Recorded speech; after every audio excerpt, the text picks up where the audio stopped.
যেমন ডাক্তার হতে গেলে মেডিকেল বুকস লাগে, আমরা ধর্ম করতে গেলে যে আমাদের ধর্মগ্রন্থ লাগে আমরা এটা জানি না, নিজেদের মতন ধর্ম করি। একটু অষ্টমী পুজোর অঞ্জলি দিলে মনে করি ধর্ম হয়ে গেছে, বিপত্তারিণীর পুজো করলে মনে করি ধর্ম হয়ে গেছে, আজকে শনিবার পালন করলাম ধর্ম হয়ে গেছে, আজকে সোমবার ধর্ম হয়ে গেছে। কিন্তু প্রকৃত ধর্ম করতে গেলে কি করতে হবে এটা আমরা জানি না। প্রকৃত ধর্ম করতে গেলে যে ধর্মগ্রন্থ, আমাদের ধর্মগ্রন্থের নাম কি? গীতা। সেটাকে এত সুন্দর তাৎপর্য নিয়ে এসেছে প্রভুপাদ, যাতে আমরা সুন্দর করে বুঝতে পারি, তার কোনো বিকৃত বিষয় না থেকে একদম as it is. As it is মানে কি? যথাযথ। যেমন I go to school, I মানে আমি, গো মানে যাওয়া, স্কুল মানে বিদ্যালয়। এইভাবে যখন মানে করা থাকে তখন একটা মানে এদিক ওদিক, যদি আই মানে আমি না থেকে, গো মানে যাওয়া, স্কুল মানে বিদ্যালয় না থেকে আমি বিদ্যালয়ে যাই হয়, তাহলে ছাত্রছাত্রী বুঝতে পারবে না আয়ের মানে কি হলো, গোয়ের মানে কি হলো, তাহলে তাদের মধ্যে বিভ্রান্তি সৃষ্টি হতে পারে। কিন্তু প্রভুপাদ কি করলেন, গীতার শ্লোকগুলোর যে সংস্কৃত শব্দগুলোর একদম যথাযথ মানে করে উপস্থাপন করলেন, আমরা যাতে এই অধপতিত জীবেরা আমরা সুন্দরভাবে সেই অ্যাজ ইট ইজ মানে যথাযথ সেই ভগবানের গীতার বাণীটাকে মানে বুঝে প্রকৃত ধর্ম করি। তাই এই জগতের জন্য তিনি কি করলেন, গীতা, ভাগবতম, চৈতন্য চরিতামৃত অনেক গ্রন্থ আমাদেরকে সুন্দরভাবে দিয়ে গেলেন। সেই জন্য তিনি জগৎগুরু হলেন। তিনি শুধু ভারতবর্ষ, শুধু পশ্চিমবঙ্গে দিলেন না, সারা বিশ্বের মানুষকে কৃষ্ণ ভাবনামৃত দিলেন। তার গ্রন্থকে কোণে কোণে দিয়ে আমরা সেই উপকৃত হলাম, প্রকৃত ধর্ম বুঝতে পারলাম। তাহলে ধর্ম বুঝতে হলে আমাদের ধর্মগ্রন্থকে প্রথমে কি নির্ভর করতে হবে, অধ্যয়ন করতে হবে এবং শ্রবণ করতে হবে, বুঝতে হবে। নচেত আমরা প্রকৃত ধর্ম কখনো বুঝতে পারবো না। তাহলে হিরণ্যকশিপুও বুঝতে পারছে না, সে মনে করছে যে এই রকম করে সবকিছু হতে পারে। দেখুন, এই জীবনে আমাদের যতই সন্তান সন্ততি আত্মীয় পরিজন থাকুক, অ্যাকাউন্টে টাকা পয়সা থাকুক, জমি জায়গা থাকুক, সৌন্দর্য থাকুক, গয়না থাকুক, কিন্তু সেটা মূল্যহীন। প্রত্যেকটা বিষয় এক একটা শূন্যের মতন। আমার কাছে একটা শূন্যই চেক বইয়ে থাকুক আর 10টা শূন্যই থাকুক, কোনো মূল্য থাকে না। কিন্তু তার আগে যখন আমরা একটা এক বসিয়ে দিতে পারলাম, তখন কি হলো, যতগুলোই শূন্য থাকুক না কেন সেটা মূল্যবান হয়ে যায়। এক না থাকলে শূন্যগুলোর কোনো মূল্য হয় না। তেমনি সেই একটা হলো আমাদের জীবনে অনাদির আদি গোবিন্দ ভগবান। যদি ভগবান থাকে, ভগবানের ভক্তি থাকে, প্রকৃত ধর্ম থাকে, তাহলে সেই এক থাকে। আর এক থাকলে, একটা শূন্য থাকলেও যেমন তার মূল্য রয়েছে, 2টো শূন্য থাকলেও, 5টা শূন্য থাকলেও তেমন তার মূল্য রয়েছে। তাই আমাদের জীবনটা মূল্যবান যখন ভগবানের সেবার সঙ্গে আমাদের এই জীবনের সমস্ত কিছুকে আমরা যুক্ত করে দিতে পারবো। ভগবানের সঙ্গে যদি আমরা যুক্ত না হতে পারি, তাহলে আমাদের জীবনের কোনো মূল্য থাকে না, কোনো মূল্য নেই। তাই আমাদের সদা সর্বদা সচেষ্ট থাকতে হবে, যাতে আমরা সমস্ত বিষয় যাই করি না কেন যেন ভগবানের সেবা, ভগবানের নাম, ভগবান কেন্দ্রিক এই জীবনকে বয়ে নিয়ে যেতে পারি বা জীবনকে চালনা করতে পারি। এখন ভগবান কেন্দ্রিক জীবনকে গ্রহণ করতে হলে আমাদের যে অবসর, বিনোদন, আমাদের মনোরঞ্জন আমরা অনেকভাবে করি না। এক একজন মানুষ এক এক রকমভাবে মনোরঞ্জন করে।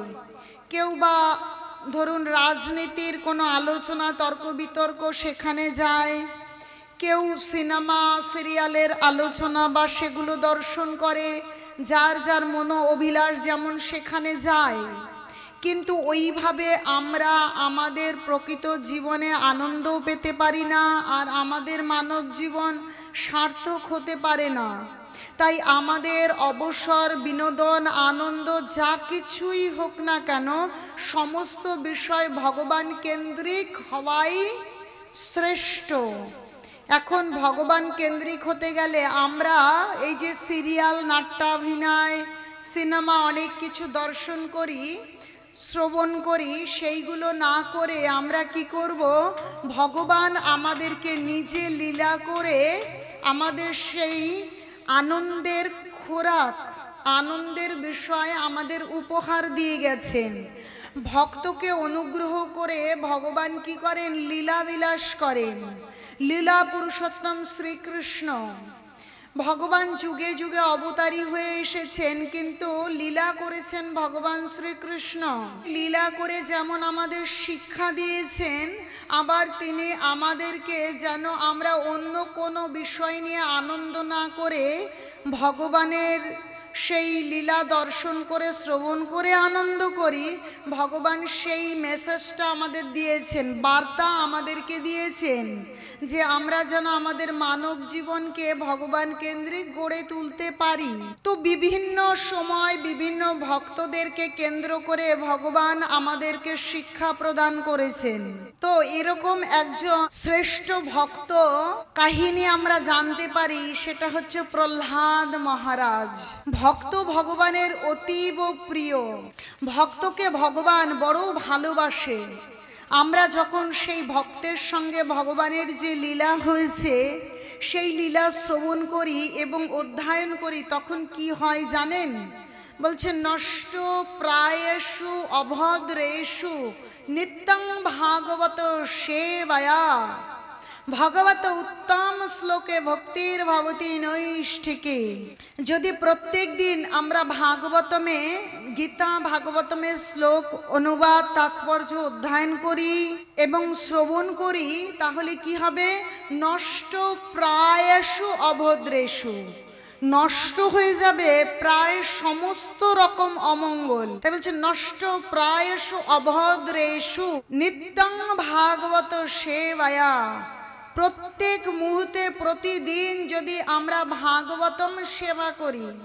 এখন ভাগবতমের সেবা মানে কি?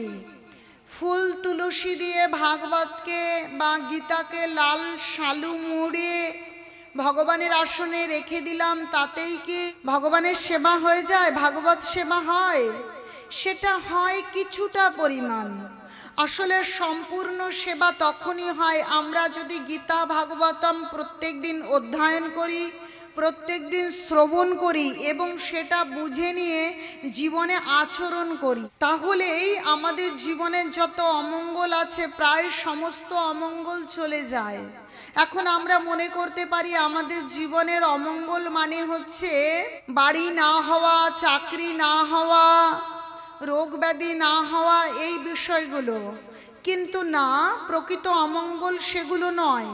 আমাদের কখন কোন জীবনে কত ধন সম্পদ থাকবে, চাকরি হবে, আমরা দেখতে কতটা সুন্দর হব, আমাদের আর্থিক সঙ্গতি কেমন হবে, এই বিষয়গুলো সম্পূর্ণ আমাদের পূর্ব জীবনের প্রারব্ধ কর্মফল। আসলে প্রকৃত অমঙ্গল তা নয়। আসলে প্রকৃত অমঙ্গল হচ্ছে আমরা অনাদিকাল ধরে আমরা জন্ম মৃত্যু জরা ব্যাধির চক্রে আবর্তন করছি। কিরকম জীবন পাচ্ছি, দেহ পাচ্ছি, আমরা সেটা জানি না। এইভাবে আমরা যে জন্ম মৃত্যু জরা ব্যাধি এবং দুঃখ ক্লেশ অনুভব করছি, এই দুঃখটা নিবারণ হয়ে যায় যে বারবার জন্ম হওয়া, বারবার মৃত্যু হওয়া। কখনো দেখুন কেউ গর্ভে থাকছে, গর্ভস্থ শিশু মৃত্যু হচ্ছে, তাই না? কেউ 5 বছর, 10 বছর, কেউ 80 বছর, কেউ 50 বছর মৃত্যু হচ্ছে, আবার জন্ম নিচ্ছে। প্রত্যেকটা জীবনে কোনো না কোনো ভাবে দুঃখকে বরণ করে নিতে হচ্ছে। তাই এই বারবার জন্ম, বারবার মরে যাওয়া, আর এই সংসারের কি ত্রিতাপ ক্লেশ ভোগ করা, আদি দৈবিক, আদি ভৌতিক, আদি আত্মিক ক্লেশ ভোগ করছি আমরা। তো এই ক্লেশগুলো থেকে আমরা মুক্ত হতে পারবো যখন ভগবানের ভজনা করব আর ভগবানের কাছে আমরা যেতে পারবো।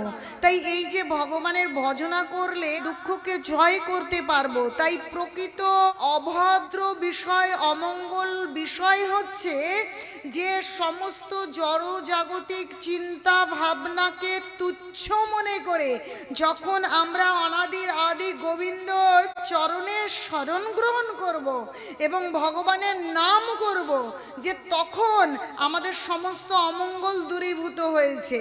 এই মানব দেহের শ্রেষ্ঠ উদ্দেশ্য হচ্ছে ভগবানের ভজনা করা। এই বুদ্ধি এসে যাবে, তার মানে অমঙ্গল দূরীভূত হয়েছে। আর এই অমঙ্গল দূরীভূত হবে কি করে?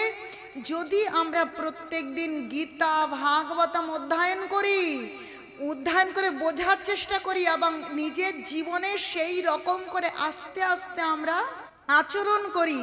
এরকম শিক্ষা দেবার জন্য ভাগবতমের ষষ্ঠ সপ্তম স্কন্ধে প্রহ্লাদ মহারাজের কথা এলো। হিরণ্যকশিপুর পুত্রই হচ্ছেন প্রহ্লাদ মহারাজ। হিরণ্যকশিপু ছিলেন মহান দৈত্য। তার ভাই হিরণ্যাক্ষ যখন ভগবানের দ্বারা বধ হলেন, তখন হিরণ্যকশিপু ভগবানকে শত্রু মনে করে যে কোনো উপায়ে ভগবানের সঙ্গে যুদ্ধ করে তাকে পরাস্ত করতে হবে। কিন্তু ওই যে তপস্যা করছিলেন, উনি তপস্যা করতে করতে এত গভীর তপস্যা করেছেন যে ব্রহ্মা সন্তুষ্ট হয়েছেন ওনার তপস্যায়। তো ব্রহ্মার কাছে উনি বর চেয়েছেন যেন উনি অমর হতে পারেন। তো ব্রহ্মা বলছে, আমি কি করে আপনাকে আমি অমরত্বের বর দিতে পারি? বলছে, দেহ ধারণ করলে মৃত্যু অবশ্যম্ভাবী, আমি অমর নই, তো আমি অমর হওয়ার বর কি করে আপনাকে দিতে পারি? কিন্তু হিরণ্যকশিপুর যে তপস্যা ছিল তাতে সত্যি ব্রহ্মা ভীষণ সন্তুষ্ট ছিল এবং বর দিতে তিনি প্রস্তুত ছিলেন। তখন হিরণ্যকশিপু বললেন, ঠিক আছে। ভীষণ বুদ্ধিমান ছিলেন, যে তার এরকম একটা পণ ছিল যে আমাকে অমর হতেই হবে। তাই তিনি বর চাইছেন যে আমাকে কোনো মানুষ যেন আমাকে হত্যা করতে না পারে, কোনো জন্তু জানোয়ার আমাকে হত্যা করতে না পারে, কোনো পুরুষ বা কোনো মহিলা আমাকে যেন হত্যা করতে না পারে, আমি কোনো অস্ত্র না শস্ত্র তাতে যেন আমাকে কেউ মারতে না পারে, না মাটিতে না শূন্যে, বলছে না ঘরে না বাহিরে, বলছে না দিনে না রাত্রে। এই শর্তগুলো তিনি আরোপ করছেন, যাতে এই বরগুলো চাইছেন, যাতে এমন করে গুটিটা সাজাচ্ছে যাতে অমর হওয়ার বর দিচ্ছে না, কিন্তু কোনোভাবেই যেন তার মৃত্যু না হয়। এইভাবে করে তিনি বর চাইছেন। সত্যি সত্যি ব্রহ্মা তাকে বর দিয়েছে। যখন তিনি বর প্রাপ্ত হয়েছেন তখন নিজেই তিনি মনে করছেন, আমি অমর হয়ে গেছি, এবার আমি যা খুশি তাই করতে পারি। তিনি এই পৃথিবীতে এমন সন্ত্রাস সৃষ্টি করেছে, কেউ যে ভগবানের ভক্তি করবে, যজ্ঞ পূজা অর্চনা করবে, সমস্ত কিছু লণ্ডভণ্ড করে দিচ্ছে। দেবতারা যেখানে রয়েছে সেই স্বর্গ রাজ্য তছনছ করে দিচ্ছে। সবাই ভীত সন্ত্রস্ত এবং পলায়ন করছে। কিন্তু ব্রহ্মার কাছে গিয়ে তো কোনো লাভ নেই, ব্রহ্মাই তো বর দিয়েছেন। তখন দেবতারা সকলে কি করেছেন? ভগবান বিষ্ণুর কাছে গেছেন যে এই রকম তো হিরণ্যকশিপু সন্ত্রাসের সৃষ্টি করেছে, কি করা কর্তব্য, কি করব, পরিস্থিতিটা কি আছে? দেখুন, প্রহ্লাদ মহারাজ, তার যে মা কয়েদু আর পিতা হচ্ছে হিরণ্যকশিপু, যখন এই দেবতাদের সঙ্গে হিরণ্যকশিপু যুদ্ধ করছেন, যুদ্ধে যখন দেবতারা পরাস্ত হয়েছেন তখন কি হয়েছে? ওই হিরণ্যকশিপু মন্দর পর্বতে তপস্যা করতে চলে গিয়েছিলেন, কিন্তু কয়েদুকে দেবতারা ধরে নিয়ে আসছিলেন। যে দৈত্যরা পরাস্ত হয়েছেন, কিন্তু যে এই যে হিরণ্যকশিপু দৈত্যের সন্তান কি হয়? দৈত্য হয়, তাহলে দৈত্যের সন্তান রয়েছে কয়েদুর গর্ভে, তাহলে এও দৈত্য হবে আর আমাদের সঙ্গে আবার যুদ্ধ করবে। তাহলে ওই কয়েদুকে ধরে নিয়ে যাচ্ছিলেন, যেতে যেতে পথিমধ্যে নারদ মুনির সঙ্গে তাদের দেখা হয়। নারদ মুনি বলছেন, এ কি করছো, এ কি করছো? বলছে যে কয়াদুকে ধরে নিয়ে যাচ্ছি, কারণ এর গর্ভে হিরণ্যকশিপুর সন্তান রয়েছে, আর দৈত্য সন্তান দৈত্য হবে, আবার আমাদেরকে সঙ্গে যুদ্ধ করবে আর স্বর্গরাজ্য নষ্ট করে দেবে। বলছে না, এরকম কাজ করবে না, অবলা নারী, তাকে কেন তোমরা এরকম করে ধরে নিয়ে যাচ্ছ? একে কখনো ধরে নিয়ে যাওয়া যাবে না। আর এর গর্ভে যে সন্তান আছে সে ভগবানের ভক্ত, তাকে কেন, অনন্তের বিয়ে যেটা, কেন মনে করছো দৈত্যের সন্তান? আসলে আমরা মনে করি যে আমাদের গর্ভে যখন সন্তান থাকে তখন একজন নারী আর একজন পুরুষের মিলিতের ফলে সেই সন্তান গর্ভজাত হয় এবং প্রসব হয়। আসলে বিষয়টা সেরকম নয়, আসলে ভগবান দেন, সেই বীজ ভগবান দেন, আর প্রত্যেকেই ভগবানের সন্তান। আমরা ওরকমটা দেখছি বা ওরকম মনে করছি, কারণ গীতায় ভগবান বলছেন সর্বজনেষু কন্তেও মূর্তেও সম্ভাবন্তি যা তসং ব্রহ্ম মহোদ যোনির অহং বীজপত পিতা, যে প্রত্যেকটা বীজ প্রদানকারী পিতা হলাম আমি, স্বয়ং আমি হচ্ছি পিতা। তাহলে যদি প্রত্যেক সন্তান, প্রত্যেক বীজ প্রদান করে ভগবান, তাহলে কোনো দৈত্য বা দানবের সন্তান হতে পারে? আর জন্মসূত্রেও যদি কেউ দৈত্য বা দানবের সন্তান হয়, জন্মসূত্রে যা হয় আসলে তা হয় না, সেটা প্রহ্লাদ মহারাজ তার পরিচয় বহন করবে, যে জন্ম হোক যথাতথা, জন্মটা সব থেকে বড় কথা নয়। আমরা মনে করি ব্রাহ্মণ ক্ষত্রিয় বৈশ্য শূদ্র জন্মসূত্রে হয়, আসলে বিষয়টা সেরকম নয়। বলছে ব্রাহ্মণ ক্ষত্রিয় শূদ্রানাং চ, বলছে ব্রাহ্মণ ক্ষত্রিয় শূদ্র এ জন্মসূত্রে হয় না, এটা হয় স্বভাব এবং গুণের জন্য। এরকম যে সন্তান কয়েদির গর্ভে যখন রয়েছে, নারদ মুনি তার যে দেবরাজ ইন্দ্র নিয়ে যাচ্ছিলেন আটকে দিলেন। দেবরাজ ইন্দ্র নিয়ে যাচ্ছিল যে প্রসব হবে, আমি গর্ভস্থ সন্তানকে হত্যা করব না, কিন্তু যখন সন্তান প্রসব করবে তখন কি করব, একে হত্যা করব। নারদ মুনি যখন বারণ করলেন, তখন সেই কয়েদিকে নারদ মুনি তার আশ্রমে তিনি আশ্রয় দান করলেন এবং কয়েদু সেই নারদ মুনির আশ্রমে রইলেন, তার ভগবানের সেবা পূজায় সহযোগিতা করলেন। আর নারদ মুনি সবসময় ভগবানের ভজনা করলেন এবং ভাগবত কথা শ্রবণ করালেন।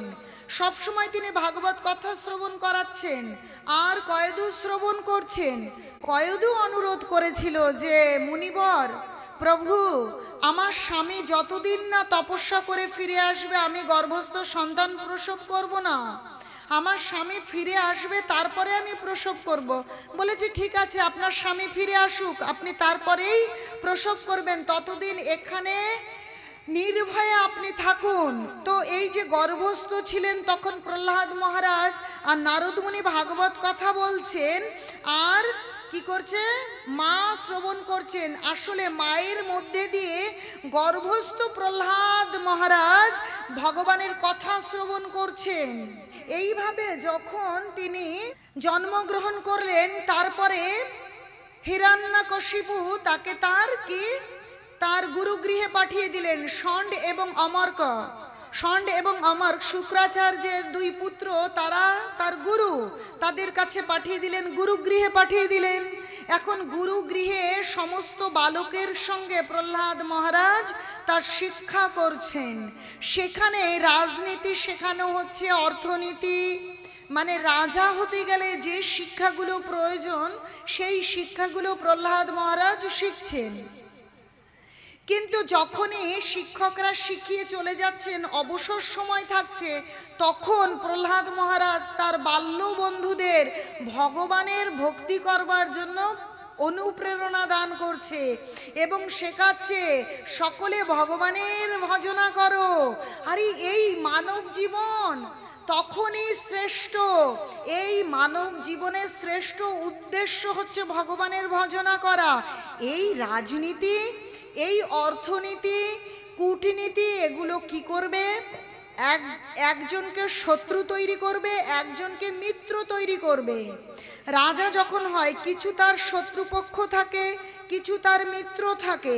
তাহলে এই যে শত্রু মিত্র এগুলো আসলে ঠিক নয়। আমরা প্রত্যেকে ভগবানের সন্তান। ভগবান বলছেন মাম এব অংশ জীব লোক জীবভূত সনাতন।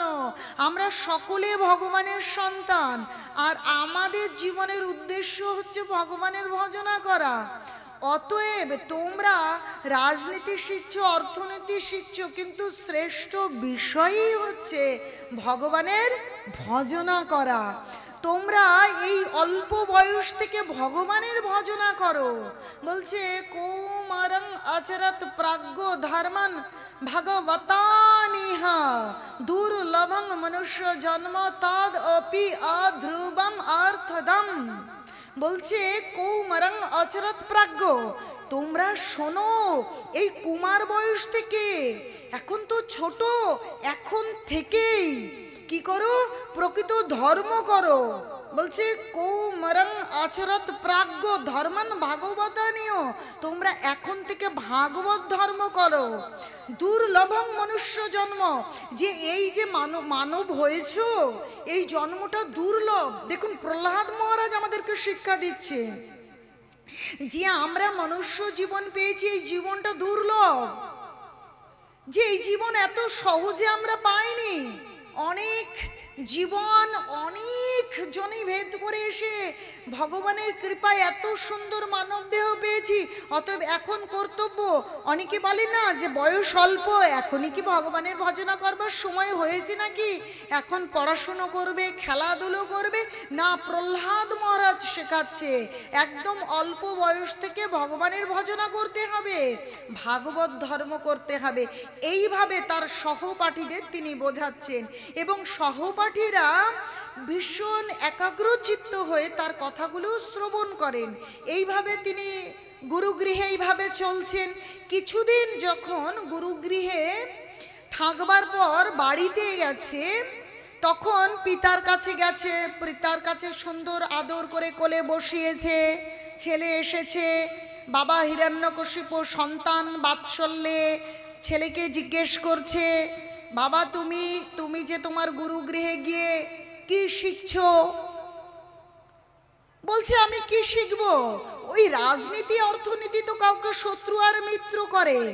আসলে সেই শত্রু আর মিত্রতা ভুলে আমি ভগবানের ভজনা করতে শিখছি। আমার জীবনের শ্রেষ্ঠ উদ্দেশ্য হচ্ছে ভগবানের ভজনা করা। তো হিরণ্যকশিপু ভাবছে এই বিষ্ণু তো আমার শত্রু, তাহলে বিষ্ণুর পক্ষ হয়ে কোনো বৈষ্ণব আমার সন্তান তো ছোট, তাই তাকে বুঝি কোনোভাবে বুঝিয়ে সুঝিয়ে আমার বিরুদ্ধে আমার শত্রুতে পরিণত করার চেষ্টা করছে। তখন তার গুরুদেবের কাছে গিয়ে বলছে, শুনুন, একে কি কোনো বৈষ্ণব প্ররোচিত করছে? এরকম কিছু শিখছে কি করে? আপনারা এর উপর একটু মনোযোগ দিন, ভালো করে দেখুন। তো ষণ্ড এবং অমর্ক ভাবছে এখানে তো কোনো বৈষ্ণব আসেনি বা কেউ তো শিক্ষা দিচ্ছে না, তাহলে তুমি এই বিষয়গুলো কোথা থেকে শিখছো?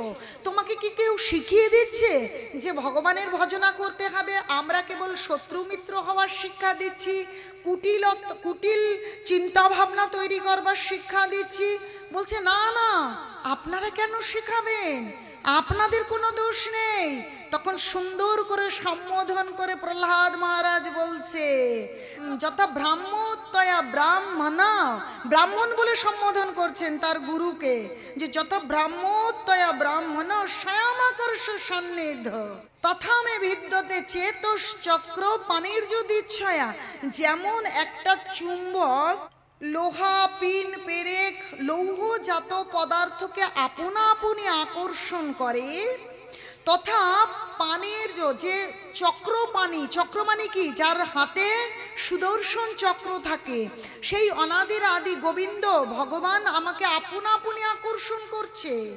এটা কেউ আমাকে বলেনি, কেউ আমাকে শেখায়নি, এইভাবে চলছে। এবং সে ওখানে শিখছে, ওনারা যা শেখাচ্ছেন সেখানে রয়েছে, কিন্তু তার মন কোথায়? মন সদাই ভগবানের চরণে। সব সময় তিনি সেই চক্রপাণির কথা চিন্তা করছে আর তার ভজনায় মগ্ন রয়েছে। দেখুন, মহাজনরা আমাদেরকে বলছে বাইরে লোকাচার আর অন্তরে কৃষ্ণ ভক্তি।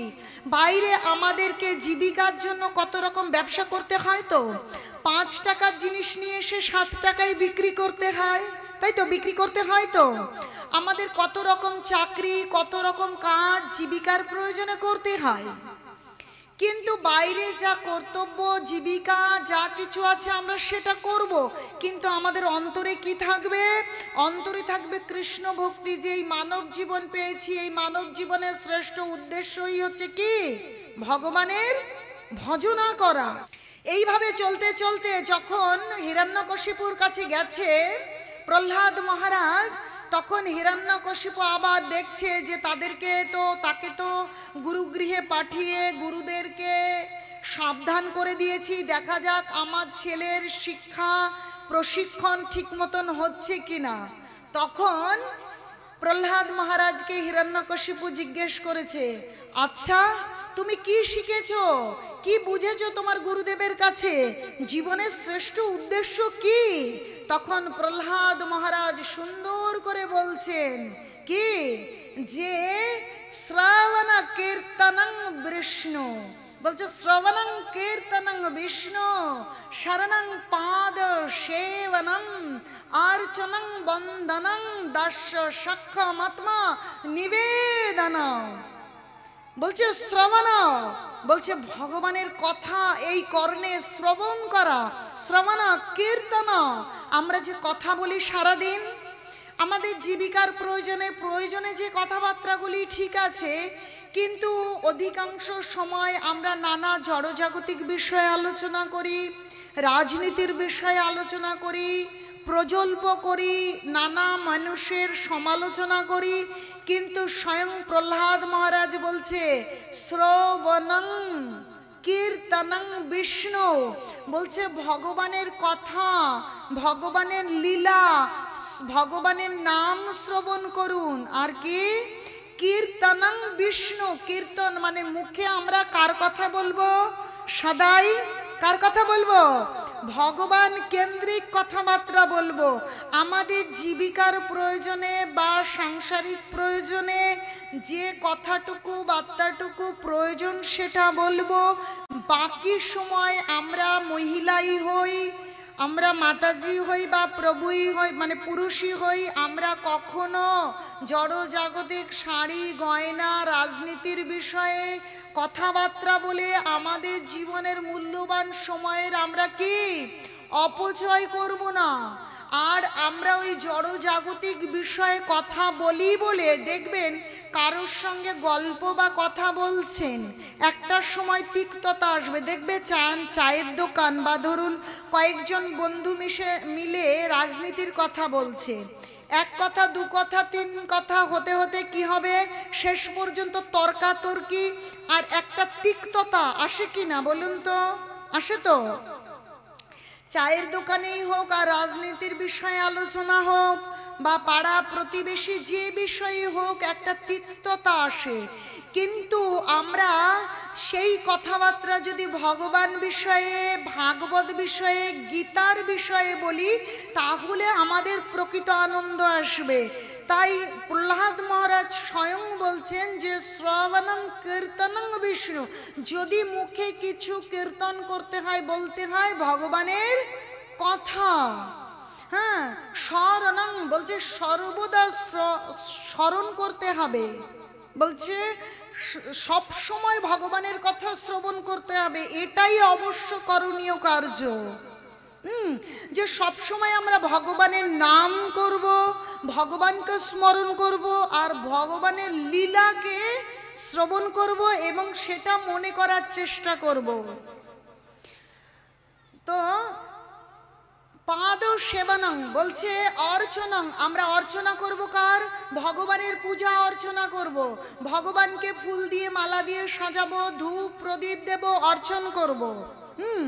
অর্চনং বন্দনং, বন্দনা করব কার? ভগবানের। পাদ সেবন, আমরা পদ সেবা করব, মানে কি আমরা ভক্ত হব, আমরা দাসী বা দাস হব। বলে না ভৃত্যকে আগেকার দিনে কি বলতো? দাস এবং দাসী।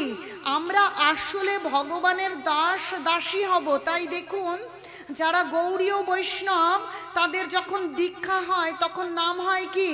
যেমন আমার নাম গুরু মহারাজ কি দিয়েছেন? পদ্মাবতী তুলসী দেবী দাসী। তার মানে আমি ভগবানের কি? চাকর, ভৃত্য। তাহলে আমরা পাদ সেবা করব কার? আমরা ভগবানের। আমরা জড়জাগতিক নেতা মন্ত্রী, অনেক বড় বাবু, কখনো স্বামীর কখনো স্ত্রীর আমরা সেবাদাসী হয়ে যাই। না, আমরা সেই সেবাদাসী হব না। তা বলে কি পিতা মাতা স্ত্রী পুত্র কন্যাকে দেখব না, এরকম কোনো বিষয় নয়।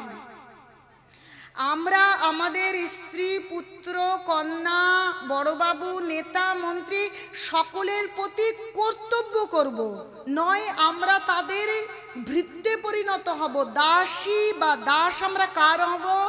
স্বয়ং অনাদির আদি গোবিন্দের দাস দাসীতে পরিণত হব। তাই এই নববিধা ভক্তি দিয়ে প্রহ্লাদ মহারাজ বললেন যে শ্রবণং কীর্তনং বিষ্ণু শরণং পাদ সেবনং অর্চনং বন্দনং দাস সক্ষমাত্মা নিবেদনং। এই যে যে নববিধা ভক্তি, এই নববিধা ভক্তি করাই জীবনের শ্রেষ্ঠ উদ্দেশ্য। নিতাই গৌরে সীতানাথ প্রেমানন্দে হরি হরি বল। তো দেখুন যখনই এই কথা বলেছে তখনই হিরণ্যকশিপু কিন্তু তার ছেলেকে, যতই তিনি দৈত্য হন, পিতা তো সন্তান বাৎসল্যে প্রহ্লাদ মহারাজকে কোলে নিয়েছিলেন, কিন্তু ছিটকে ফেলে দিলেন এবং তার পার্শ্বদের কি করলেন? ডাকলেন যে তাড়াতাড়ি একে যেন তেন প্রকারে কি করতে হবে? হত্যা করতে হবে। এ নিশ্চয়ই কি এ আমার শত্রু পক্ষের দ্বারা প্ররোচিত হয়েছে এবং আমার পুত্ররূপে আমার কি ধ্বংস করতে এসেছে। আমার যে দৈত্য বংশ, সেই চন্দন বংশে, চন্দন বাগানের মধ্যে যে চন্দন বলে না, চন্দন কাঠের যে বৃক্ষ, সেই বাগানের মধ্যে একটা কণ্টকরূপী বৃক্ষ এই আমার পুত্র। তো চন্দন গাছকে ছেদন করতে যে কুঠার প্রয়োজন, সেই কুঠারটা হচ্ছে স্বয়ং বিষ্ণু, কারণ বিষ্ণু তো ওদের সংহার করতে চায়। সেই কুঠারের যে হাতল, সেই কাঠটা এই কণ্টক গাছ, মানে প্রহ্লাদ মহারাজ। অতএব একে যেন তেন প্রকারে একে হত্যা করে ফেলতে হবে। এ আসলে আমার পুত্র নয়, একে দিয়ে বিষ্ণু চাইছে আমার কি, আমার এই দৈত্য বংশকে সর্বনাশ করতে চাইছে। এইভাবে ছুঁড়ে ফেলে দিয়েছে।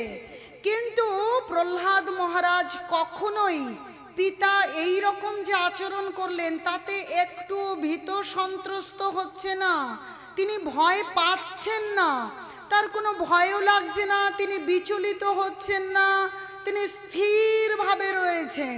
কারণ তার মা যে কয়দু ছিলেন, তার মা যে নারদ মুনির কাছে ভাগবত শিক্ষা পেয়েছিল, সেইখান থেকেই তিনি ভগবানের এক মহান ভক্তে পরিণত হয়েছে। আর ভগবান স্বয়ং গীতাতে বলছেন যে ন মে ভক্তা প্রণশ্যতি, আমার ভক্তের কখনো বিনাশ নেই। তাই কেউ যখন প্রকৃত ভগবানের ভজনা করবে তখন তার মধ্যে কোনো ভয় কাজ করে না। তাকে যত বড় ভীতি প্রদর্শনই করুন না কেন, তিনি কখনোই ভীত সন্ত্রস্ত হন না।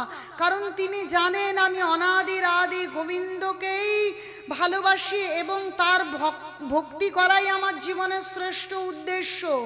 আসলে তো মৃত্যু হয় এই শরীরের, প্রকৃত আমি যে আত্মা, সেই আত্মার তো মৃত্যু হয়ই না।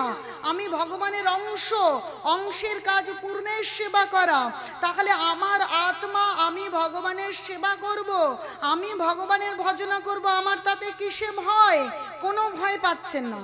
আবার ভগবান যে বলেছে নমে ভক্তা প্রণশ্যতি, আমার ভক্তের কখনো বিনাশ নেই। এখন যারা ভক্তি জীবন করছেন, ভগবানের নাম করছেন, ভগবানের প্রসাদ পাচ্ছেন, আপনাদের মধ্যে প্রশ্ন আসতে পারে, ও এ কথা যদি ভগবান বলে থাকে তাহলে ভগবানের ভক্তরা বুঝি মারা যায় না? এই প্রশ্ন আসতে পারে আপনাদের মনে। কিন্তু বিষয়টা এই রকম, আপনারা বিড়ালের ইঁদুর ধরা দেখেছেন? দেখেছেন বিড়ালের ইঁদুর ধরা? বিড়াল ইঁদুরকে ধরে, তখন কি করে? ঘাটটা শক্ত করে এমন করে কামড়ে ধরে ইঁদুরটা যাতে মারা যায়, তাকে সে খেয়ে নেয়, তাই না? তাই তো। আবার বিড়াল তার বাচ্চাকে এরকম ঘাটটা কামড়ে ধরে নিরাপদ জায়গায় নিয়ে যায়, এটা আপনারা দেখেছেন? তাহলে একই বিড়াল তার বাচ্চাকে এরকম গলায় ঘাড়ে কামড়ে ধরে নিয়ে যাচ্ছে, আবার ইঁদুরকে ঘাটটা কামড়ে ধরে নিয়ে যাচ্ছে। আচ্ছা বলুন তো, দুটো কামড়ানো কি একই? দুটো কামড়ানো এক নয়। একটা হচ্ছে তিনি হত্যা করছেন, আরেকটা হচ্ছে তার বাচ্চাকে তিনি নিরাপদ জায়গায় নিয়ে যাচ্ছেন আদর করে। তাহলে যারা ভগবানের ভজনা করছেন তাদেরকেও দেখতে আমরা দেখছি মৃত্যুবরণ করছে, এবং যারা ভগবানের ভজনা করবে না তাদেরও মৃত্যু হবে। কিন্তু দুটো বিষয় দেখতে একরকম হলেও আসলে বিষয়টা একরকম নয়। একটা হচ্ছে বিড়ালের ইঁদুর ধরার মতন, আরেকটা হচ্ছে বিড়ালের তার সন্তানকে ধরবার মতন। কারণ ভগবান বলছেন নমে ভক্তা প্রণশ্যতি, আমার ভক্তের কখনো বিনাশ হয় না। কারণ ভগবানের কথা কখনো মিথ্যা নয়, এটা প্রহ্লাদ মহারাজ জানেন। তাই তিনি স্থিতপ্রজ্ঞ, তার কোনো ভয় নেই, তিনি বিচলিত নয়, উত্তেজিতও নয়, শান্ত হয়ে আছেন। পিতা যে ব্যবহারই করুক, তাই প্রকৃত ভক্ত এই জগতে যেমন যা কিছুই হোক না কেন কখনো বিচলিত হয় না, শান্ত স্থির থেকে ভগবানের ভজনা করেন। আর অবাঞ্ছিত কোনো প্রজল্প তিনি করেন না। কি কথা বলেন? সর্বদাই ভগবানের কথা বলেন। কারণ প্রহ্লাদ মহারাজ সেই উন্নত ভক্ত ছিলেন। ভগবান বলছেন কি, মচ্চিতা মদগতা প্রাণা বোধায়ন্ত পরস্পরম কথায়ন্তস্য মাং তুষ্যন্তি চ রমন্তি চ। ভগবান বলছেন যে মচ্চিতা মদগতা প্রাণা, যিনি যার চিত্ত আমার চরণে স্থির রয়েছে, মচ্চিতা মদগতা প্রাণা, যার প্রাণটা আমাকে প্রপত্তি করেছে। বোধয়ন্ত পরস্পরম, যখন যে দুজন ব্যক্তির মধ্যে কথা হচ্ছে তারা ভগবানে বিশ্বাসী, ভগবানকে বুঝতে চান, কথায় অন্তশ্চ, তাদের মধ্যে যখন কথাবার্তা হবে, তুষ্যন্তি চ রমন্তি চ, তখন তাদের মধ্যে কি সন্তুষ্টির বিধান হবে এবং কি রমন্তি, আনন্দ হবে। এই যে আমরা একটু আগে বলছিলাম না যে রাজনীতির কথা হবে, শেষ পর্যন্ত তর্ক বিতর্কে একটা তিক্ততা আসবে, বা অন্য যে কোনো বিষয়ে কোনো আলোচনা হোক একটা তিক্ততা আসবে, কিন্তু যখন ভগবান কেন্দ্রিক কথাবার্তা হবে তখন সেখানে কি হবে? আনন্দ আসবে। তাই বলছে তুষ্যন্তি চ রমন্তি চ, তখন সন্তুষ্টি আসবে এবং আনন্দ আসবে। তাই প্রহ্লাদ মহারাজও বলছে যে কথাবার্তা হবে ভগবান কেন্দ্রিক, তাই তিনি ভগবান কেন্দ্রিক কথা বলেন এবং ভগবান বহির্ভূত কোনো আলোচনা তাকে বিচলিত করতে পারে না। হিরণ্যকশিপু চেষ্টা করছেন, তার যত অনুচর, তার যারা আছে সঙ্গে সাথী, সবাইকে বলছে একে হত্যা করো, যেন তেন উপায়ে একে হত্যা করো, কারণ এ দৈত্যকুলের কলঙ্ক। তখন কি করেছে? তাকে পাগলা হাতির পায়ের তলায় দিয়ে দিচ্ছে। কিন্তু ভগবান কি বলেছে? নামে ভক্তা প্রণশ্যতি, আমার ভক্তের কখনো বিনাশ হয় না। পায়ের তলায় দিয়ে দিয়েছে, কিন্তু প্রহ্লাদ মহারাজ মরছে না। পাহাড় থেকে প্রহ্লাদ মহারাজকে ঠেলে ফেলে দিয়েছে, কিন্তু মনে হচ্ছে কি যেন বাতাসে ভাসে, যেমন মা তার বাচ্চাকে আলতো করে কোলে নেয়, যেন অনাদির আদি গোবিন্দ এবং কি রাধারানী যেন তাকে আলতো করে কোলে নিচ্ছেন।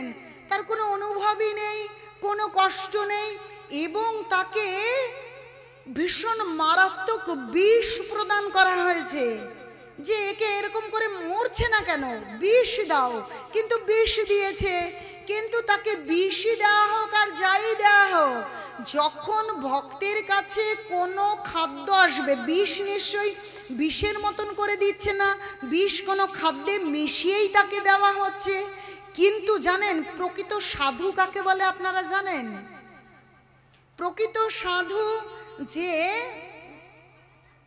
অনন্যাস চিন্তায়ন্তমং যে জানা পর্যুপাসতে, যে যিনি সবসময় ভগবানের উপাসনা করেন এবং ভগবানের প্রসাদ গ্রহণ করেন, যে সবসময় ভগবানের প্রসাদ পান।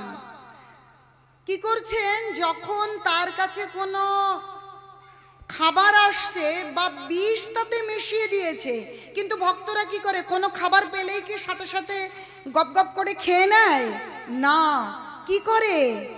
বলছে ভগবানে অনিবেদিত বস্তু ভক্তরা কখনো গ্রহণ করে না, কখনো গ্রহণ করে না। সব সময় কি করে? ভগবানকে নিবেদন করে তারপরে ভক্তরা প্রসাদ পায়। তো যখনই প্রহ্লাদ মহারাজের কাছে কোনো বিষয় আসছে, তখন কি হচ্ছে? তিনি ভগবানকে নিবেদন করছে, অনাদির আদি গোবিন্দ তুমি গ্রহণ করো, গ্রহণ করে আমাকে প্রসাদ দাও। কারণ আমরা সাধারণ ভক্তিপথে চলতে শুরু করেছি, আমরা ভক্ত নই, কিন্তু আমরা যখন কোনো আহার্য আসছে তখন ভগবানকে নিবেদন করে তারপরে প্রসাদ পাচ্ছি, তাই না? তাহলে প্রহ্লাদ মহারাজ তো শ্রেষ্ঠ ভক্ত, তিনি ভগবানকে যখন নিবেদন করছে তখন কি হচ্ছে? ভগবানের নিবেদিত প্রসাদ কি বলছে? অমৃত। অমৃত, সেই বিষই থাকুক মেশানো আর তাতে যাই থাকুক, তিনি তো বিষ মনে করে খাচ্ছেন না। কি মনে করে খাচ্ছেন? তিনি মনে করছেন আমি ভগবানের কি নিবেদিত প্রসাদ অমৃত গ্রহণ করছি। তাহলে বলছে দৈনতা আত্মনিবেদন গোপ্তৃত্বে বরণ অবশ্য রক্ষিবে কৃষ্ণ বিশ্বাস পালন। যার বিশ্বাস আছে যে ভগবানকে আমি নিবেদন করেছি, ভগবান আমাকে অমৃত দান করছে, তাহলে সেই বিষে কাজ হয়? বিষে কোনো কাজ হচ্ছে না। এখন এই প্রহ্লাদ মহারাজকে এভাবেও মারা গেল না। এখন তার পিসি বরপ্রাপ্ত ছিলেন যে আগুনে যদি তাকে বসিয়ে দেওয়া হয় তবুও তিনি পুড়বেন না। এখন তিনি বলেছেন ঠিক আছে, তুমি তোমার পুত্রকে মারতে পারছো না, তাহলে একটা কাজ করো, আগুনের একটা কি কুণ্ডলী বা চিতার মতন যে সাজায় না, একটা অগ্নিকুণ্ড সাজিয়ে দাও, আমি অগ্নিকুণ্ডে ওকে কোলে নিয়ে বসবো। কারণ ওর পিসি জানে যে আমি তো বর প্রাপ্ত, আগুন তো আমাকে মেরে ফেলতে পারবে না, পুড়িয়ে দিতে পারবে না। তো প্রহ্লাদ মহারাজকে আদর করে বসেছে, আর সেখানে সেই যে অগ্নিকুণ্ড, সেই অগ্নিকুণ্ডে কি করেছে? আগুন ধরিয়ে দিয়েছে। আগুন ধরিয়ে দেওয়ার পরে কি হয়েছে? দাউ দাউ করে জ্বলতে শুরু হয়েছে। আর একটার সময় কি হয়েছে? সেই অগ্নির যে বরপ্রাপ্ত ছিলেন সেই প্রহ্লাদ মহারাজের পিসি পুড়ে কি হয়েছে? ছাই হয়েছে। কিন্তু সেখানে দেখা যাচ্ছে প্রহ্লাদ মহারাজ স্থির চিত্তে ভগবানকে স্মরণ করছে আর বসে রয়েছেন। তার মনে কি চলছে? ভগবানের নাম চলছে। কারণ ভক্ত সে বিপদে থাকুক, সুখে থাকুক, আনন্দে থাকুক, গৃহে থাকুক, বনে থাকুক, চরম প্রতিকূলতায় থাকুক, আনন্দে থাকুক, সব সময় তিনি কি স্মরণ করেন? অনাদির আদি গোবিন্দকে স্মরণ করেন, সেই নাম স্মরণ করেন। তিনি সেইভাবে বসে কি ভগবানের নাম স্মরণ করছেন। হরে কৃষ্ণ হরে হরে কৃষ্ণ হরে কৃষ্ণ কৃষ্ণ কৃষ্ণ হরে হরে হরে রাম রাম রাম হরে হরে, হরে কৃষ্ণ কৃষ্ণ কৃষ্ণ হরে হরে, হরে রাম রাম রাম হরে হরে। তিনি ভগবানকে স্মরণ করছেন, কারণ নাম আর কৃষ্ণ অভিন্ন। তিনি ওখানে বসে, তার ওটা চিন্তা নেই আমি আগুনে বসে আছি কি আমি জলে বসে আছি, কি আমি কাঁটায় বসে আছি, কি আমাকে পাহাড় থেকে ফেলে দিচ্ছে, কি আমাকে হাতি আমাকে পদদলিত করছে, সেই চিন্তা নেই। তার চিন্তা কি? অনাদির আদি গোবিন্দ, সর্বদা কি সতত স্মরণ করছেন কৃষ্ণকে, ভগবানকে স্মরণ করছেন। তাই তার পিসিমণি ভস্মীভূত হয়ে গেছে, কিন্তু প্রহ্লাদ মহারাজ সেখানে নিরন্তর বসে আছে, এবারও মারতে পারল না। তো হিরণ্যকশিপু যতই তাকে মারতে চেষ্টা করছে, কোনোভাবে মারতে পারছে না। সকলে বলছে এর ভেতর কিছু একটা কি শক্তি আছে, একে মারা যাচ্ছে না কেন? আর অতি দ্রুত যে হিরণ্যকশিপু কি মনে করছে, আমি ব্রহ্মার বর পেয়েছি, আমি অমর, অতএব আমি শ্রেষ্ঠ, কিন্তু এই ছোট্ট পুত্র আমি একে মারতে পারছি না। যখন মানুষের মনে এরকম অহংকার আসে, তখন সে নিজেকেই ভগবান মনে করে, আর কি অপরাধের মাত্রা তখন বেড়ে যায়। আর অপরাধ বাড়তে থাকলে তখন কি হয়? তার পতন অবশ্যম্ভাবী। ভগবান সব কিছু গ্রহণ করে, অহংকার গ্রহণ করতে পারে না। সে তপস্যা করেছিল, ব্রহ্মা তাকে বর প্রদান করেছিল, কিন্তু কি হয়েছে? বর প্রদান করলেও তার যে এই যে ভক্ত বৈষ্ণব, তার সন্তানই হোক আর যেই হোক, যখন কেউ ভক্ত বৈষ্ণবের বিরোধিতা করবে, ভক্ত বৈষ্ণবকে হানি পৌঁছানোর চিন্তা ভাবনা করবে, তার সমস্ত পুণ্য মুহূর্তের মধ্যে ধ্বংস হয়ে যাবে। হতে পারে তার পুত্র, কিন্তু সে কে? সে ভগবানের ভক্ত। বলছে কিন্তু চিন্তা করে দেখুন, প্রহ্লাদ মহারাজ দৈত্য ঘরের সন্তান, তাহলে তার জন্ম কোথায়? দৈত্য, কিন্তু সে ভগবানের কি ভক্ত। তাহলে জন্ম কোনো কিছু হয়েছে? আমরা মনে করি আমরা তো ব্রাহ্মণ নই, আমরা কি করে ভগবানের ভজনা করব? কেউ ভাবতে পারে আমরা তো শূদ্র, কেউ ভাবতে পারে আমি তো সাঁওতাল, কেউ ভাবতে পারে আমি তো নিচু জাত, কেউ ভাবতে পারে আমি তো খ্রিস্টান, আমি তো জৈন, আমি কি করে ভগবানের ভজনা করব? না, দেখুন ভগবান কোথাও বলেননি যে ব্রাহ্মণ হলে ভগবানের ভজনা করা যাবে, পুরুষ হলে করা যাবে, নারী করতে পারবে না। হিন্দু মুসলিম এই ভেদাভেদ, খ্রিস্টান জৈন ইহুদি ধনী দরিদ্র এই বিভেদগুলো ভগবান করেননি। ভগবান বলেছে মামা এব অংশ জীবলোক, এই সমস্ত জীবলোক আমার বংশোদ্ভূত, সকলে আমার। তাহলে তিনি কি সেখানে বলেছেন শুধু ব্রাহ্মণগুলো আমার, উঁচু জাতগুলো আমার, ক্ষত্রিয় আমার, ধনী আমার? আসলে এটা আমাদের মূর্খতা যে আমরা না বুঝে আমাদের মানব জীবনের সার্থকতাকে সার্থক করতে দিচ্ছি না, সঠিক মূল্যায়ন করছি না। এই সমস্ত চিন্তা করে ভগবানের ভজনা থেকে সরে যাচ্ছি, আর মানব জীবনের সার্থকতা অনুভব করতে পারছি না, মূল্যবান সময় নষ্ট হয়ে যাচ্ছে। তাই ওসব চিন্তা না করে আমাদের ভগবানের ভজনা করতে হবে, কারণ স্বয়ং ভগবান অনাদির আদি গোবিন্দ বলেছেন যে সকলে আমার। তাহলে আমরা সেই ভেদাভেদ করবো না। প্রহ্লাদ মহারাজ দৈত্যের ঘরের সন্তান, তাই আমরা যদি এই কলিযুগের ভগবান গৌরাঙ্গ মহাপ্রভু, সেই গৌরাঙ্গ মহাপ্রভু হচ্ছে ব্রজেন্দ্র নন্দন, তাই শাস্ত্র বলছে ব্রজেন্দ্র নন্দন যেই শচীসুত হলো সেই বলরাম হইল নিতাই। সেই গৌরাঙ্গ মহাপ্রভু এই কলিযুগে আসলেন, আমাদেরকে ভক্তি শেখালেন এবং এই চৈতন্য মহাপ্রভুর জীবন চরিত লিখলেন বৃন্দাবন দাস ঠাকুর এবং কৃষ্ণদাস গোস্বামী কবিরাজ। এবং সেখানে সুন্দরভাবে লিপিবদ্ধ হয়ে রইল কি জানেন? বলছে উত্তম কুলেতে জন্মে শ্রীকৃষ্ণে না ভজে, কুলে তার কি করিবে নরকেতে মজে। অধম কুলেতে জন্মে বিষ্ণু ভক্ত হয়, সেই সে পূজ্য সর্বশাস্ত্রে কয়। দেখুন যে আমাদের জন্ম যেখানেই হোক সেটা বড় কথা নয়।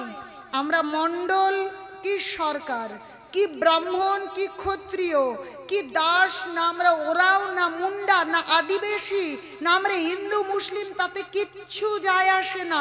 তাই বলছে উত্তম কুলে জন্ম হলো, অনেক বড় বংশ, কিন্তু ভগবানে বিশ্বাস করি না, ভগবানের ভজনা করি না, তাই তাদেরকে সুন্দর করে বলা হলো যে উত্তম কুলেতে জন্মে শ্রীকৃষ্ণে না ভজে, কুলে তার কি করিবে নরকেতে মজে। কোনো ব্রাহ্মণ যদি মৃত্যুর সময় বলে যমরাজ আমাকে নিতে এসো না, আমি ব্রাহ্মণ, যদি আমি বলি আমি অনেক বড় চাকরি করি, আমি অনেক বড় ডাক্তার, আমি অধ্যাপিকা, আমাকে নেবে না, শুনবে? শুনবে? আমাদেরকে সেটা কিন্তু শুনবে না। কিন্তু ভগবান বললেন নমে ভক্তা প্রণশ্যতি, আমার ভক্তের বিনাশ নেই। তিনি কিন্তু বলেননি যিনি ধনী হবেন তার বিনাশ নেই, একথা বলেছে না। তাহলে যে অধম কুলে, ছোট কুলে, নিচু কুলে জন্মগ্রহণ করেছে তথা কথিত জড়জাগতিক দিক থেকে, কিন্তু তিনি ভগবানের ভক্ত, বলছে অধম কুলেতে জন্মে বিষ্ণু ভক্ত হয়, সেই সে পূজ্য সর্বশাস্ত্রে কয়। সর্বশাস্ত্রে কয়, তাই তো কি বললেন, কিবা বিপ্র কিবা ন্যাসী শূদ্র কেন নয়, যেই কৃষ্ণ তত্ত্ববেত্তা সেই গুরু হয়। এমনও কোনো কথা নেই যে গুরু হতে গেলে তাকে ব্রাহ্মণ বিপ্র হতে হবে, না। বলছি বা বিপ্র কিবা শূদ্র ন্যাসী কেন নয়, একজন ব্রাহ্মণও গুরু হতে পারবেন, একজন শূদ্র কুলোদ্ভব গুরু হতে পারবেন, একজন সন্ন্যাসীও গুরু হতে পারবেন। তার ইয়েটা কি থাকবে, কৃষ্ণ তত্ত্ববেত্তা হতে হবে। যেই কৃষ্ণ তত্ত্ববেত্তা সেই গুরু হয়, তার মানে শুদ্ধ কৃষ্ণ ভক্ত হতে হবে। যদি কৃষ্ণ ভক্ত হয় সে দেবতার পূজ্য। তাই আমরা যখন জয়ধ্বনি দেই আমরা কি বলি, ভক্ত শ্রেষ্ঠ প্রহ্লাদ মহারাজ কি জয়, বলি না? বলি তো। তাহলে দেখুন তো এখানে প্রহ্লাদ মহারাজ সেই দৈত্যকুলে জন্মগ্রহণ করে তিনি এমনই ভক্ত হয়েছে যে হিরণ্যকশিপুর মতন এই রকম যে বরপ্রাপ্ত হয়েছে সেও তাকে কিছুতেই বিনাশ করতে পারছে না। যখনই দেখছে সদাই কেবল বিষ্ণু বিষ্ণু বিষ্ণু, কেবল ভগবান কেবল ভগবান ভগবান। প্রহ্লাদের মনে, তার কথায়, তার চিন্তায় অন্য কোনো বিষয় নেই। তখন হিরণ্যকশিপু বলছে এই সর্বদাই যখনই দেখি ভগবান ভগবান ভগবান ভগবান, তোমার ভগবান কোথায় থাকে? বলছে আমার ভগবান তো সর্বত্র থাকে, ভগবান সব জায়গায় বিরাজমান। গীতায় ভগবান বলছেন সর্বত পানি পাদাম তৎ, সর্বত অক্ষি শিরামখাম, সর্বত শ্রুতি মত লোকে সর্বমা বেত্য তিষ্ঠতি। ভগবান গীতায় বলেছেন সর্বত পানি পাদাম তৎ, সব জায়গায় আমার পানি মানে হাত, আমার পা। সর্বত অক্ষি, অক্ষি মানে চোখ, শির মানে মাথা, মুখম মানে মুখ, সর্বত শ্রুতি মাতলোকে, আমি সব জায়গায় শ্রবণ করি। সর্বমা বিত্ত তিষ্ঠতি, আমি সমস্ত জায়গায় আছি। আবার আরেক জায়গায় নারদ মুনি প্রশ্ন করছেন, আচ্ছা প্রভু আপনি স্থিরভাবে কোথায় থাকেন? তখন ভগবান বলছে নাহং তিষ্ঠামি বৈকুণ্ঠে যোগিনাং হৃদয়েষু মা মদ ভক্তা যত্র গায়ন্তি তত্র তিষ্ঠামি নারদ। তো কি বলছেন? বলছে নারদ মুনি আমি বৈকুণ্ঠেও স্থিরভাবে থাকি না। যোগীরা যারা হিমালয়ে বনে অনেক বছর বছর ধরে তপস্যা করছে, আমি তাদের হৃদয়েও থাকি না। আসলে যারা নির্বিশেষ ব্রহ্মের উপাসনা করছে, মায়াবাদী, আমি তাদের হৃদয়ে থাকি না। কোথায় থাকি? মাদ ভক্ত যত্র গায়েন্তি, যে আমার ভক্ত যেখানে আমার গুণকীর্তন করে, আমার চিন্তা করে, আমারই প্রশংসা করে। গুণকীর্তন মানে কি? প্রশংসা করে, আমারই ভজন করে, আমারই নাম করে, তত্র তিষ্ঠামি নারদ, আমি সেখানে স্থিরভাবে থাকি। তাহলে ভগবানের কথা অনুযায়ী ভগবানের ভক্ত যেখানে ভগবানকে স্মরণ করে, ভগবান সেখানে থাকে। তাহলে প্রহ্লাদ মহারাজ তার দৈত্য রাজা পিতার রাজপ্রাসাদে বসে যখন যেখানে থাকছেন, সেখানেই কি কেবল ভগবান, ভগবান অনাদির আদি গোবিন্দকে চিন্তা করছেন, গোবিন্দকে স্মরণ করছেন। তাহলে গোবিন্দ সেখানে আছেন, কিন্তু দৈত্য কি করে বুঝবেন? বলছে, আচ্ছা তোর ভগবান সব জায়গায় আছে?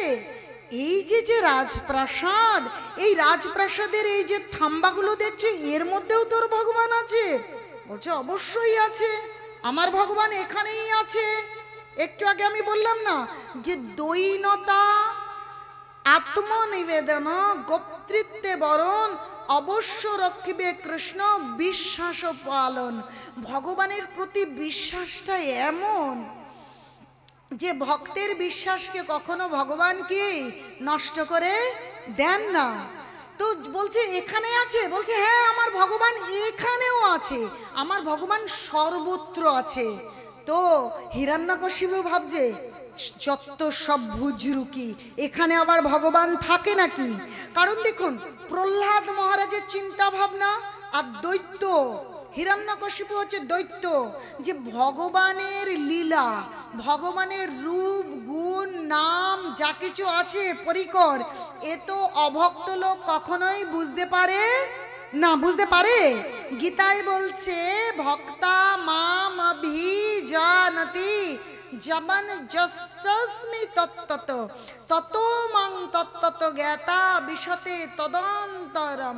বলছে ভক্ত ভক্তির দ্বারাই ভগবানকে জানতে পারে, নচেত ভগবানকে জানা অসম্ভব।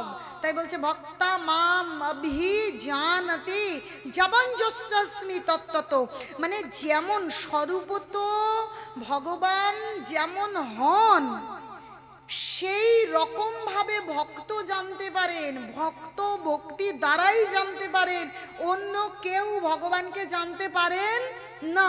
তাহলে হিরণ্যকশিপু তো ভগবানকে বিশ্বাসই করে না, একজন সাধারণ ব্যক্তি মনে করছে, নাহলে সে কি ভগবানের সঙ্গে শত্রুতা করে, ভগবানের সঙ্গে যুদ্ধ করবে এরকম চিন্তা করতে পারে? যে ভগবান তো অনাদির আদি গোবিন্দ, বিশ্ব ব্রহ্মাণ্ডের মালিক। শুধু এই ব্রহ্মাণ্ডের মালিক নয়, অনন্ত কোটি ব্রহ্মাণ্ডের মালিক অনাদির আদি গোবিন্দ। তো তার সঙ্গে কি কোনো দৈত্যই বলুন আর অনেক অলৌকিক শক্তির সম্পন্ন কোনো মানুষই বলুন কখনো কি যুদ্ধ করতে পারে? যুদ্ধ করে জয়লাভ করতে পারে? তাকে কখনো সম্ভব হয় না। কিন্তু হিরণ্যকশিপু তাই মনে করছে, তাহলে সে তো ভক্ত নয়, তাই ওরকম বিকৃত চিন্তা ভাবনা মাথায় রয়েছে। আমরা যারা কলিযুগে রয়েছি এরকম চিন্তা ভাবনা আমাদেরও হচ্ছে। ধরুন কারো ভেতরে একটু ওই সিদ্ধি রয়েছে, অনিমা লঘিমা সব সিদ্ধি হয় না, সে কি হয়েছে জলের ওপর ভাসতে পারে, আবার কেউ দেখা যাচ্ছে বায়ুতে ভেসে থাকতে পারে, আবার এরকমও আমি শুনেছি যে এক টুকরো মাছকে বাতাসায় পরিণত করতে পেরেছে। এগুলি হচ্ছে যোগ সিদ্ধির প্রভাবে হয়। এরকম যোগ সিদ্ধি মানে অলৌকিক শক্তি সম্পন্ন মানুষ এ যুগে থাকতে পারে, কিন্তু তার মানে এই নয় তিনি ভগবান হয়ে গেছে।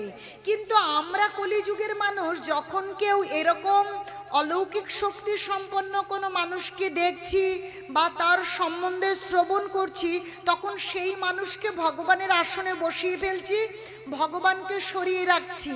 আর আমাদের কি হচ্ছে, আমাদের এই মানব জীবনের সময় এবং জীবনের মূল্য কি, জীবন নষ্ট হয়ে যাচ্ছে, জীবনকে সার্থক করতে পারছি না, কারণ বুঝতে পারছি না যে ওইগুলো হচ্ছে কোন রকম যোগ সিদ্ধির অলৌকিক শক্তি সম্পন্ন বিষয়, কিন্তু ওটা কখনো ভগবান নয়। ভগবান হচ্ছে কি অনন্ত কোটি বিশ্ব ব্রহ্মাণ্ডের মালিক, সেটা ওরকম সাধারণ কোনো বিষয় নয়। তো সেই বিষয়টা আমরা কখনো করব না। যদি সেরকম করি, যদি কোনো মানুষকে ভগবানের আসনে বসিয়ে আমরা ভক্তি করি, আমরা ধর্ম করতে চেষ্টা করি, তাহলে আমাদের মানব জীবনের মূল্যবান সময়ের অপচয় হয়ে যায়। কারণ এই মানব জীবন পেয়েছি ভগবানের ভজনা করবার জন্যে। বলছে কৃষ্ণ ভজিবার তরে সংসারে আইনু, মিছে মায়ায় বদ্ধ হয়ে বৃক্ষ সম হইনু। এই জড় জগতের মায়া আবদ্ধ করে আমাদের বৃক্ষ মানে কি? অচেতন, আচ্ছাদিত চেতনা। ওই চেতনায় বুঝতে পারি না আমরা, তাই আমরা হয়েছি মানুষ। মানে কি? আমরা এই পৃথিবীর শ্রেষ্ঠ জীব, কিন্তু গাছের মতন হয়ে আছি, আচ্ছাদিত চেতনায় আছি। আমরা বুঝতে পারছি না যে আমার জীবনের উদ্দেশ্য কি, যে ভগবান হচ্ছেন এক এবং অভিন্ন। তিনি দ্বিতীয় কেউ হয় না, তিনি যুগে যুগে অবতারী হয়ে আসেন। সত্য যুগে নারায়ণ, ত্রেতায়কে রামচন্দ্র, দাপরে কৃষ্ণ, কলিযুগে স্বয়ং কি গৌরাঙ্গ মহাপ্রভু। এই যে গৌরাঙ্গ মহাপ্রভু, তাহলে প্রত্যেক যুগে একজনই ভগবান আছে। এই কলিযুগের ভগবান হচ্ছে কি অনাদিরাদি গৌরাঙ্গ মহাপ্রভু। তিনি আমাদের প্রকৃত ধর্ম শিখিয়ে দিচ্ছেন, তিনি আমাদের কৃপা করেছেন, কিন্তু আমরা সেটা বুঝতে পারছি না। আমরা মানুষকে ভগবানের আসনে বসিয়ে আমাদের মানব জীবন সার্থক করতে চেষ্টা করছি, কিন্তু আমরা কি গোড়াতেই কি বলে গাছের গোড়া যদি কেটে দিই, ওপর দিয়ে জল ঢালি, কিছু হয় মাতাজিরা? গাছের গোড়া কেটে আগায় জল ঢাললে কোনো লাভ হয় না। কিন্তু আমরা এই কলিযুগের মানুষ, আমরা তাই করছি, গাছের গোড়া কেটে দিয়ে আগা দিয়ে জল ঢালছি। ধর্ম করব কি? প্রথমেই ভুল করে বসে রয়েছি। এরকম কাজ আমরা কখনোই করব না।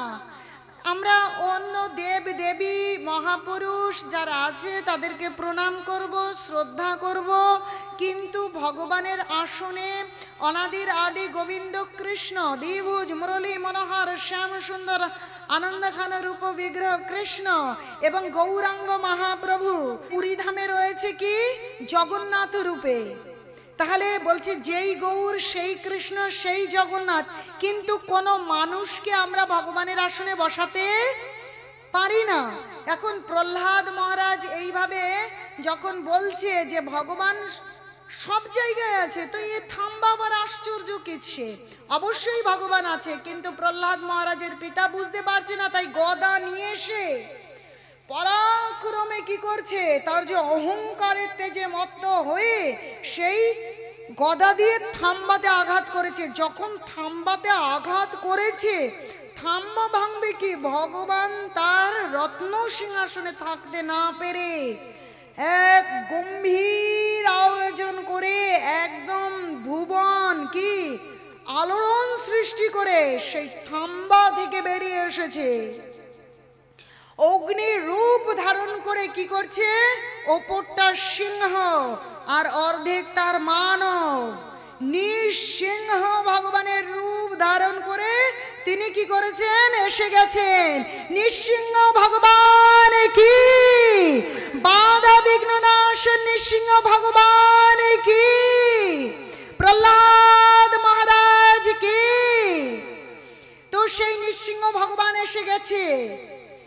এসে তিনি ক্রোধে কম্পমান হয়ে হুঙ্কার দিচ্ছেন। কেন? ওই যে হিরণ্যকশিপু তিনি বর প্রার্থনা করেছিলেন আর বলেছিলেন কি, আমাকে যেন কোনো মানুষে না মারতে পারে, আমাকে যেন কোনো জন্তু জানোয়ার মারতে না পারে, কোনো পুরুষ যেন আমাকে মারতে না পারে, কোনো নারী যেন আমাকে মারতে না পারে। বলছে ভগবান তিনি, আমরা আমাদের চালাকির দ্বারা কখনোই ভগবানকে জানতে পারি না, ভগবানকে বুঝতে পারি না এবং ভগবানকে জয় করতে পারি না।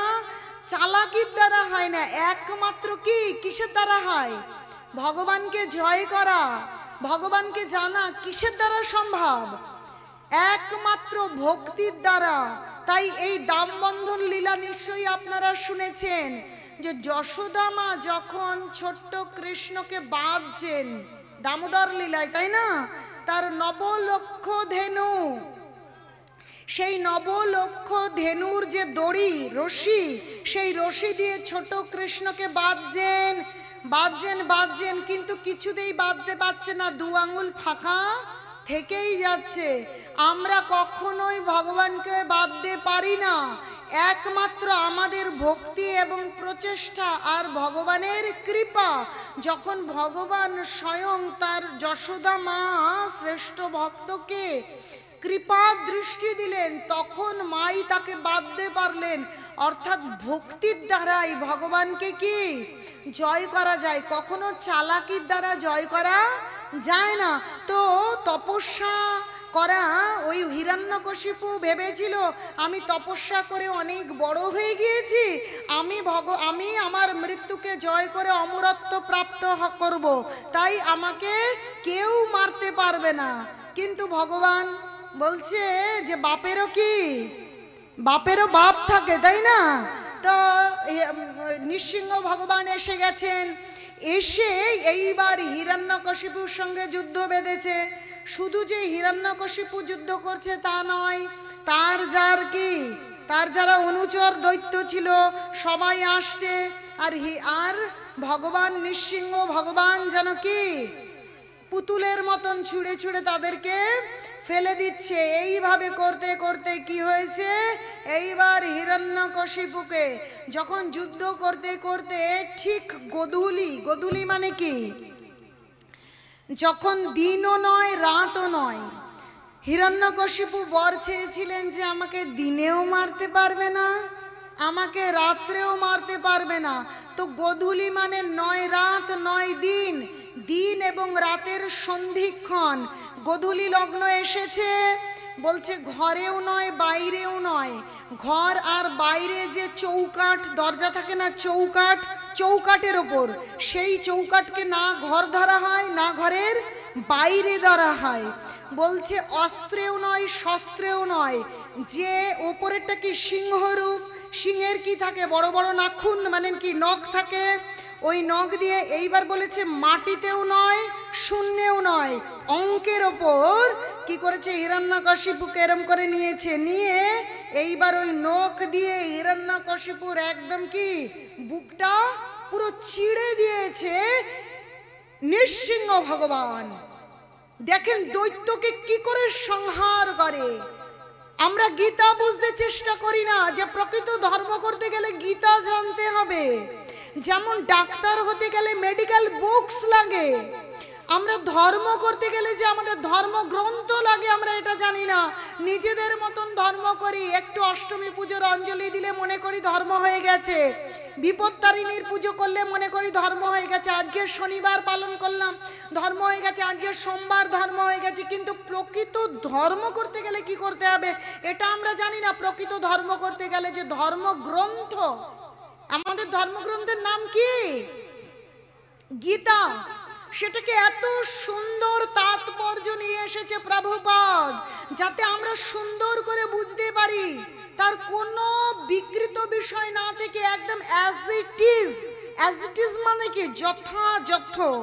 যেমন I go to school, I মানে আমি, গো মানে যাওয়া, স্কুল মানে বিদ্যালয়, এইভাবে যখন মানে করা থাকে তখন একটা মানেও এদিক ওদিক, যদি আই মানে আমি না থেকে, গো মানে যাওয়া, স্কুল মানে বিদ্যালয় না থেকে আমি বিদ্যালয়ে যাই হয়, তাহলে ছাত্রছাত্রী বুঝতে পারবে না আয়ের মানে কি হলো, গোয়ের মানে কি হলো, তাহলে তাদের মধ্যে বিভ্রান্তি সৃষ্টি হতে পারে। কিন্তু প্রভুপাদ কি করলেন, গীতার শ্লোকগুলোর যে সংস্কৃত শব্দগুলোর একদম যথাযথ মানে করে উপস্থাপন করলেন, আমরা যাতে এই অধপতিত জীবেরা আমরা সুন্দরভাবে সেই অ্যাজ ইট ইজ মানে যথাযথ সেই ভগবানের গীতার বাণীটাকে মানে বুঝে প্রকৃত ধর্ম করি। তাই এই জগতের জন্য তিনি কি করলেন, গীতা, ভাগবতম, চৈতন্য চরিতামৃত অনেক গ্রন্থ আমাদেরকে সুন্দরভাবে দিয়ে গেলেন। সেই জন্য তিনি জগৎগুরু হলেন। তিনি শুধু ভারতবর্ষ, শুধু পশ্চিমবঙ্গে দিলেন না, সারা বিশ্বের মানুষকে কৃষ্ণ ভাবনামৃত দিলেন। তার গ্রন্থকে কোণে কোণে দিয়ে আমরা সেই উপকৃত হলাম, প্রকৃত ধর্ম বুঝতে পারলাম। তাহলে ধর্ম বুঝতে হলে আমাদের ধর্মগ্রন্থকে প্রথমে কি নির্ভর করতে হবে, অধ্যয়ন করতে হবে এবং শ্রবণ করতে হবে, বুঝতে হবে। নচেত আমরা প্রকৃত ধর্ম কখনো বুঝতে পারবো না। তাহলে হিরণ্যকশিপুও বুঝতে পারছে না, সে মনে করছে যে এই রকম করে সবকিছু হতে পারে। হিরণ্যকশিপুকে নৃসিংহ ভগবান একদম তাকে হত্যা করে দিল, কারণ সে অসুরকে সংহার করে।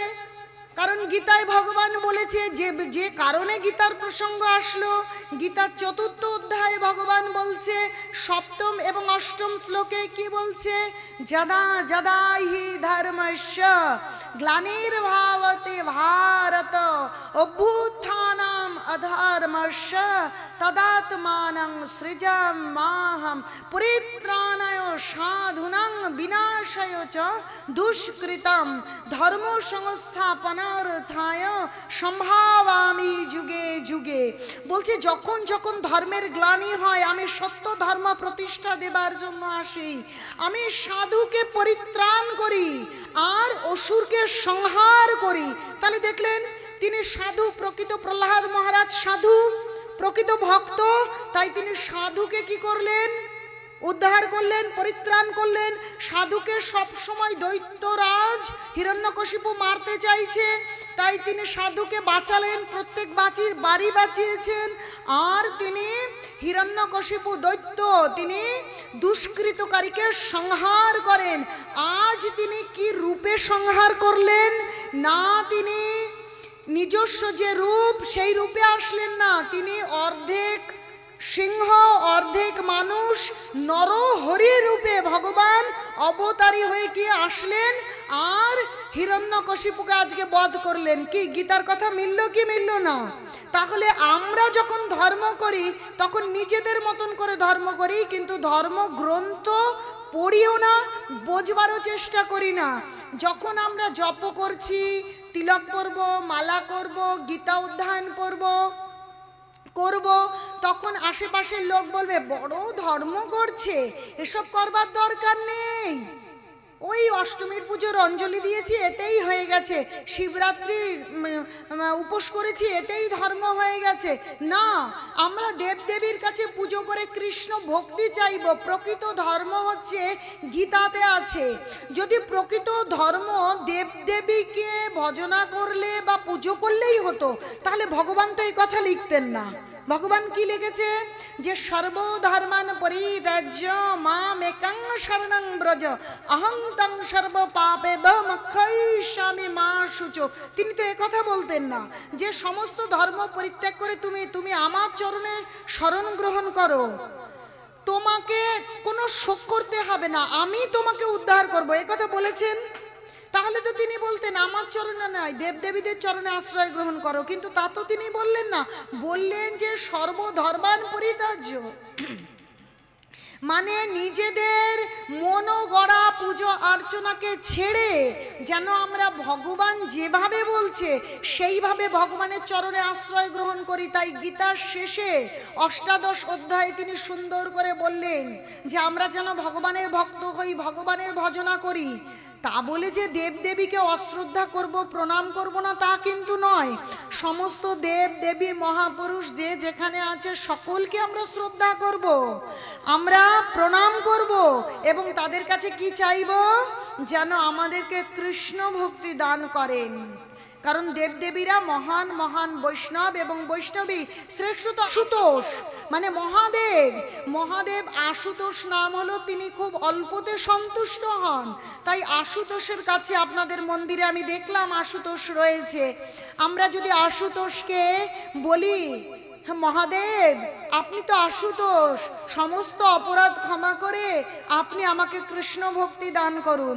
তাহলে আশুতোষ কৃষ্ণ ভক্তি দান করেন জানেন? সে বিষয়ে আমি পরে বলবো। তো প্রহ্লাদ মহারাজকে তিনি রক্ষা করলেন, আর কি করলেন? তিনি দৈত্যকে সংহার করলেন। সংহার করবার পর তিনি এত উগ্র মূর্তি ধারণ করেছেন এবং এত ক্রোধান্বিত হয়েছেন, থর থর করে কাঁপছেন, এত রেগে আছেন তিনি। এখন তাকে শান্ত কি করবে? তিনি হুঙ্কার ছাড়ছেন। তো লক্ষ্মী দেবীও ভগবানের সামনে এসে তাকে শান্ত করতে, কথা বলতে ভয় পাচ্ছেন, না আমি যেতে পারবো না, বা অন্য কেউ সাহস পাচ্ছে না। তখন প্রহ্লাদ মহারাজের কাছে সবাই গিয়ে বলছে আপনি চেষ্টা করুন। কারণ কি?